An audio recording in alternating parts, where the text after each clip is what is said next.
Assalamualaikum warahmatullahi wabarakatuh. Hello guys, welcome back to my YouTube channel. Okay, this is my first video in my YouTube channel. So di video pertama kali ini aku mau jelasin tentang identifikasi kebutuhan pelanggan pada produk pentol bakar. Sebelumnya, don't forget to like, comment, and subscribe my channel. So, tanpa berlama-lama lagi, let's enjoy the video. Oke, yang pertama di sini aku bakal jelasin apa sih pentol bakar itu. Terus, kenapa sih milih pentol bakar buat dikembangin? Kenapa nggak produk lain gitu? Oke, pentol bakar sendiri itu apa? Pentol bakar itu salah satu street food atau jajanan yang banyak ditemui khususnya di daerahku, di daerah Jember. Dan pentol bakar ini sendiri tuh sebenarnya nggak jauh beda sama cilok. Hanya saja kalau pentol bakar ini tuh si ciloknya atau si pentolnya ini ditusuk ke tusukan sate, habis gitu dibakar sampai sedikit burn atau kayak sedikit gosong gitu. Nah, habis gitu tinggal disajiin aja ke pelanggan. Tapi pas dibakar itu diolesin saus.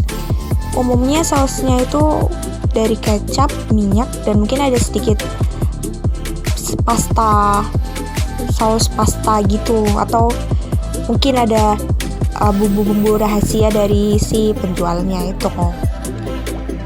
Kenapa milih pentol bakar buat dijadiin produk pengembangan? Alasannya simple sih ya. Yang pertama, pentol bakar sendiri itu banyak diminati oleh konsumen gitu. Pentol bakar ini tuh nggak pandang usia peminatnya. Mau anak kecil bisa makan, mau remaja, mau dewasa maupun orang tua itu juga bisa makan. Dan selain itu, harga dari si pentol bakar ini juga terjangkau di dompet mahasiswa gitu loh. Kalian 5.000 aja udah dapet gitu loh untuk pentol bakar tuh. Alasan keduanya itu kenapa? Karena melihat perkembangan teknologi saat ini nih, kan lagi gencar-gencarnya e-commerce. Banyak bermunculan e-commerce, baik itu Shopee, Lazada, ataupun Tokopedia. Nah, dengan bermunculnya e-commerce tersebut, otomatis peluang bisnis juga makin gede pula. Nah, dari yang aku lihat khususnya di daerahku, itu pedagang-pedagangnya kurang memanfaatkan adanya fasilitas e-commerce. Mereka hanya menjual pentol bakar ini ya secara on the spot, secara langsung aja ke pembeli gitu loh. Kayak mereka diri instan di jalan, di pinggir jalan, atau di food court, atau di tempat lain. Ya udah, mereka kalau ada pesanan mereka ya baru bakar gitu loh. Dan menurutku kalau hanya dijual secara on the spot, otomatis pemasukan mereka ya hanya berdasarkan pengunjung yang datang pada saat hari itu. Jadi apa ya, terkesan peluang bisnis ini kurang dimanfaatkan gitu oleh mereka. Terus yang ketiga, selain peluang bisnis ini belum mereka manfaatkan secara optimal, alasan lain adalah pasar atau cakupan pemasaran dari si pentol bakar ini sendiri itu masih tergolong kecil. Padahal sekarang kan sudah gencar banget tuh yang namanya media sosial. Ya berarti kan dengan gencar-gencarnya media sosial itu harusnya wilayah pemasaran juga bakal luas. Nah, kalau pentol bakar itu mereka kurang bisa, pemasarannya tuh masih dalam skala kecil aja. Ya udah, kayak misal di daerah Jember, ya udah Jember aja, Jember di Gebang gitu, ya udah pelanggannya dari Gebang aja gitu loh. Jarang ada yang misal dari luar Jember, dari Bondowoso atau Situbondo ataupun Probolinggo itu. Nah,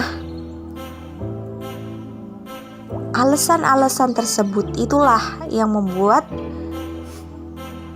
diperlukannya pengembangan tentang produk pentol bakar ini sendiri. Oke, selanjutnya setelah diketahui apa itu pentol bakar dan alasan mengapa pentol bakar ini perlu dikembangkan, selanjutnya yaitu evaluasi produk. Terdapat 9 indikator. Yang pertama yaitu volume penjualan. Di sini memiliki bobot 0,2. Kenapa diberi bobot 0,2? Karena volume penjualan merupakan indikator utama dari inovasi pengembangan produk ini. Berdasarkan evaluasi produk, untuk volume penjualan itu mendapatkan nilai 20 yang termasuk dalam kategori sedang. Hal ini disebabkan karena volume penjualan pentol bakar ini menurun akibat adanya coronavirus atau COVID-19. Jadi yang dulunya sangat baik menurun menjadi sedang. Yang kedua yaitu indikator perlindungan paten. Di sini mendapatkan bobot 0,05 dan merupakan pembobotan paling kecil dikarenakan bukan merupakan indikator yang penting. Selain itu, untuk penilaian pun mendapatkan kategori sangat jelek dikarenakan belum adanya perlindungan paten dari produk pentol bakar ini sendiri. Yang ketiga yaitu persaingan. Di sini memiliki nilai bobot 0,1 dan untuk penilaiannya yaitu sedang, karena khususnya di daerah Gebang ini dalam hal persaingan itu tergolong tidak terlalu ketat. Lalu indikator keempat yaitu bahan baku itu mendapatkan nilai 0,15. Mengapa 0,15? Karena bahan baku merupakan salah satu aspek utama dari pentol bakar ini sendiri yang berhubungan dengan kualitas produk. Di sini untuk penilaiannya sudah tergolong baik. Yang kelima adalah risiko teknis. Di sini pembuatannya juga sama dengan perlindungan paten yaitu 0,05 karena tidak terjadi risiko teknis yang terlalu besar. Lalu keenam itu kesesuaian dengan bisnis utama, memiliki pembobotan 0,1 dengan penilaian sangat baik. Indikator ketujuh adalah nilai tambah. Di sini memiliki untuk nilai tambah di sini penilaiannya itu tergolong sangat baik yaitu bernilai 40. Indikator ke-8 yaitu terpengaruh pada produk sekarang, pembobotannya itu 0,1 karena produk pentol bakar ini itu tergolong produk yang mengikuti tren dengan penilaiannya yaitu baik. Indikator terakhir yaitu kesesuaian dengan minat konsumen, itu pembobotannya 0,2. Mengapa 0,2? Karena produk ini tuh berkembang atas minat konsumen dan untuk pengembangannya akan disesuaikan dengan kebutuhan konsumen. Di sini untuk penilaiannya juga sudah tergolong baik. Berdasarkan pemaparan evaluasi produk, maka dapat dikategorikan bahwa produk pentol bakar tergolong dalam siklus pertumbuhan, di mana produk ini masih memerlukan pengembangan lebih lanjut sebelum diluncurkan pada konsumen, yang pada akhirnya dapat bersaing dengan produk-produk. Setelah dilakukan analisis evaluasi produk, maka yang tahapan selanjutnya adalah identifikasi peluang produk pentol bakar. Di sini ada dua identifikasi. Yang pertama yaitu Product Opportunity Gap atau POG, dan yang kedua adalah Value Opportunities. Untuk yang Product Opportunity Gap, di sini ada 3 indikator yaitu sosial, ekonomi, dan teknologi. Untuk indikator sosial terdapat beberapa poin. Yang pertama yaitu berkembangnya tren frozen food di kalangan masyarakat. Sehingga dengan adanya perkembangan tren frozen food, maka pentol bakar ini diharapkan dapat mengikuti tren tersebut guna meningkatkan volume penjualan dan eksistensi penjualan. Yang kedua yaitu produk yang dihasilkan cenderung tidak tahan lama. Mengapa? Karena produk pentol bakar ini terbuat dari protein, sehingga protein ini rentan mengalami denaturasi. Terlebih terdapat kandungan lemak di dalamnya sehingga rentan mengalami ketengikan.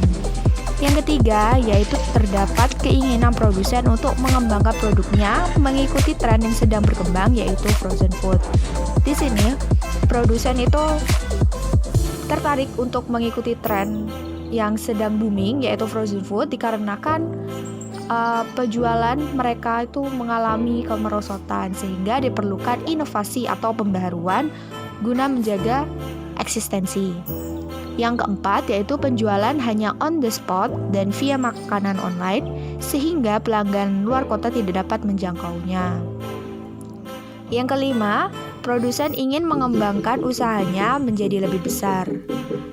Dan yang terakhir adalah peningkatan kualitas pentol bakar. Lalu yang kedua dari indikator ekonomi terdapat beberapa poin. Yang pertama yaitu lingkup pemasaran yang kecil sehingga usaha sulit untuk berkembang. Hal ini disebabkan oleh teknik pemasaran yang hanya on the spot dan kurang memanfaatkan adanya e-commerce. Yang kedua, omset yang dihasilkan cenderung kecil, terlebih pada masa COVID-19 yang diakibatkan oleh penurunan daya beli konsumen. Yang ketiga yaitu mulai terdampak akan adanya pesaing serupa. Walaupun tidak secara signifikan terdampak, namun produk pentol bakar ini mulai merasakan sedikit akibatnya. Karena di daerah Gebang walaupun letaknya berjauhan, namun terdapat penjual pentol bakar serupa. Yang keempat yaitu produsen ingin meningkatkan pendapatan selama masa pandemi COVID-19. Yang terakhir adalah produsen ingin memiliki branch di berbagai lokasi. Lalu yang ketiga yaitu indikator teknologi. Di sini ada 3 poin. Yang pertama yaitu teknologi yang digunakan sangat sederhana sehingga diperlukan pengembangan. Yang kedua yaitu belum terdapat label pada produk, sehingga diperlukan penambahan label supaya produk ini dapat dikenali dengan mudah oleh konsumen. Dan yang terakhir adalah kemasan yang digunakan berbahan dasar mika, dan bahan dasar kemasan ini itu kurang cocok diaplikasikan untuk frozen food dikarenakan bahan kemasan jenis ini tidak kuat dalam pengiriman yang cukup lama. Yang kedua yaitu value opportunities.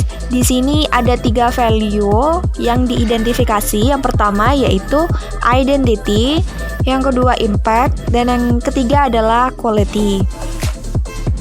Pada identity, produk pentol bakar ini dilakukan penambahan label. Dengan adanya penambahan label, dapat dijadikan sebagai identitas produk, sehingga produk dapat dikenali dengan mudah oleh konsumen. Selain itu, dengan adanya label, dapat dijadikan pembeda antar para pesaing. Pada indikator impact, dampak yang dihasilkan dengan adanya inovasi ini adalah pemasaran yang menjadi lebih luas. Hal ini disebabkan dengan adanya inovasi frozen food dapat mencakup kalangan masyarakat yang lebih luas. Selain itu, pelanggan pun tidak terbatas akan usia dalam mengkonsumsi produk ini. Dengan peningkatan pemasaran, maka omset pun juga akan meningkat, sehingga kesejahteraan pun dapat tercapai. Yang ketiga yaitu quality. Dengan adanya perubahan pada kemasan produk, maka kualitas produk pun juga akan semakin meningkat. Selain itu, teknologi yang digunakan juga dapat meningkatkan kualitas produk, di mana dilakukan proses vakum sehingga kualitas produk akan terjamin sampai ke tangan konsumen. Setelah dilakukan identifikasi peluang produk, maka tahap selanjutnya yaitu identifikasi kebutuhan pelanggan. Pada wawancara kali ini, responden yang saya wawancarai merupakan mahasiswi program studi Teknologi Industri Pertanian, Fakultas Teknologi Pertanian, Universitas Jember, yang berjumlah 2 orang. Kedua responden tersebut berasal dari kota yang berbeda. Untuk responden pertama, yaitu berasal dari Situbondo, sedangkan responden kedua berasal dari Probolinggo yang masing-masing berusia 21 tahun. Berdasarkan pemaparan responden, diketahui bahwa pentol bakar yang mereka konsumsi memiliki rasa serta kualitas yang standar. Tidak ada ciri khas tertentu atau sesuatu yang dapat ditonjolkan pada produk tersebut. Terlebih, kemasan yang digunakan pun dirasa kurang sesuai, yaitu hanya berupa plastik bening kiloan. Sehingga, menurut responden, perlu dilakukan perombakan atau inovasi untuk mengatasi permasalahan tersebut. Menurut penuturan responden, bila pentol bakar dilakukan inovasi berupa frozen food, itu merupakan salah satu terobosan yang sangat baik. Hal ini disebabkan frozen food dapat dijangkau oleh konsumen secara luas. Konsumen pun lebih mudah dalam menikmati produk ini. Terlebih, pada kota masing-masing responden belum ada penjual pentol bakar, sehingga inovasi ini merupakan ide cemerlang. Namun, menurut responden, dalam frozen food perlu diperhatikan beberapa hal. Di antaranya, kemasan yang digunakan harus divakum terlebih dahulu guna menghindari basi ketika sampai ke tangan konsumen. Lalu, dilakukan sistem pre-order sehingga dapat diketahui jumlah pesanan.